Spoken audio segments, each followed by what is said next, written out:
बात ही खत्म हो गई। आइए अब SC/ST एक्ट की बात आई है तो चलिए उसको भी देख लेते हैं। Many innocent person victim of false cases under SC/ST act. Kerala high court ने यह ऑब्जर्वेशन दिया, 15 दिसंबर 2022 का है सर।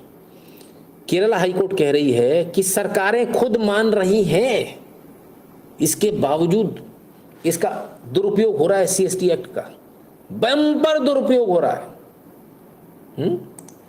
आइए, और जस्टिस गोयल ने भी कहा था, the union itself had said there was abuse of scheduled caste and scheduled tribes prevention of atrocity act.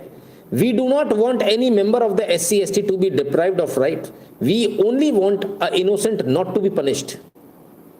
ये साथ जस्टिस बोल रहे हैं। अटॉर्नी वेणुगोपाल ने बोला, the danger of arbitrary arrest is spread across the penal law spectrum and so mandate of a preliminary inquiry should not be confined to a complaint filed by Dalit but extended to all statutes।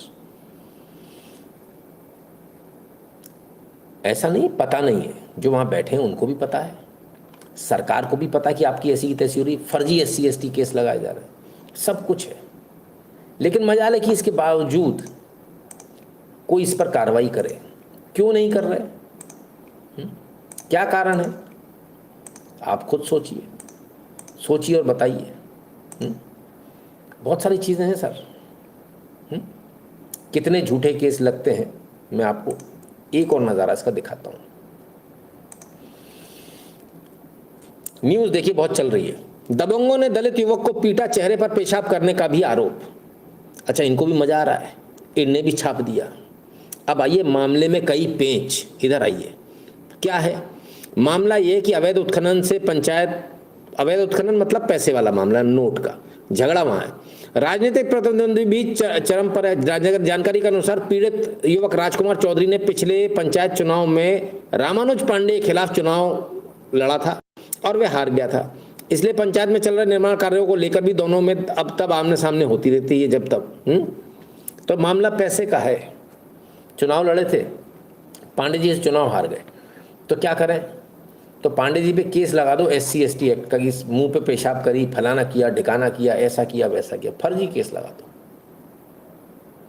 और अखबार इसको दौड़ कर ले। पर चलिए क्या ही बताएं। आइए अब आपको एक केस दिखाते हैं। बहुत सारे लोगों ने बोला था आपने केस नहीं दिखाया।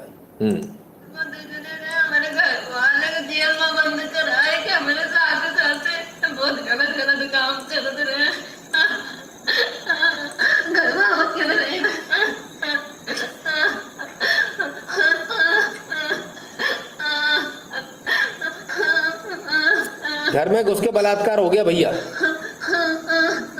रो के इन्होंने बताई है। मुसलमान है जिसने इनका बलात्कार किया, ये दलित है बराबर। अमेठी का मामला है।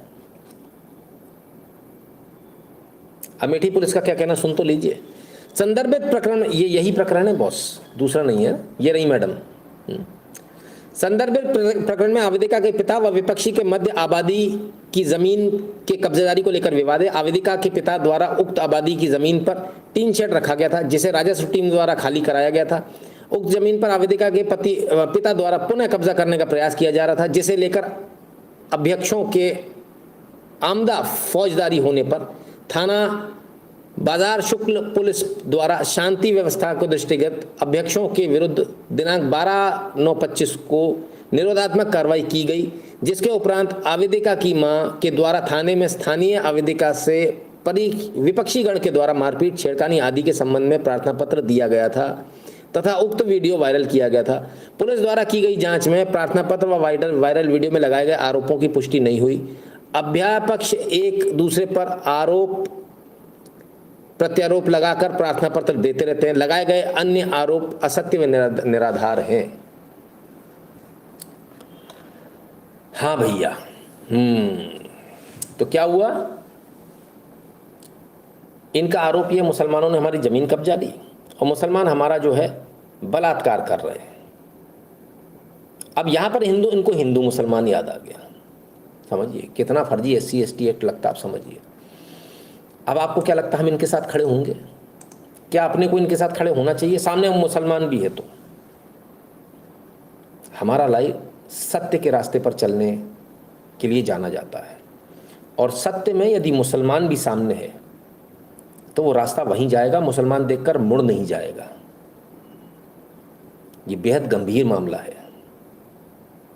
और अगर ज़मीन के लिए कपड़े फाड़ कर ये कहा जा रहा है, वीडियो बनाई जा रही है, ये कहा जा रहा है कि मेरा बलात्कार हुआ था, इस लड़की को आजीवन कारावास दी जानी चाहिए, क्योंकि ये दूसरे का जीवन, दूसरे के परिवार को बर्बाद करने की लड़ाई लड़ी है। सच पर लड़ी है, झूठ पर नहीं। मुझे फेक न्यूज़ से, फेक मीम से, इन सब से बहुत नफरत है, आप सब जानते हैं। मैं झूठ बर्दाश्त नहीं करता। झूठ मेरे लिए महापाप है। तो इसलिए इस वाले मामले में हम मुसलमानों के साथ रहेंगे, हम उनका ही साथ देंगे। ठीक, it should go loud and clear. इनका साथ नहीं देंगे, फर्जी केस लगाने वालों का साथ नहीं देंगे। ठीक है ना।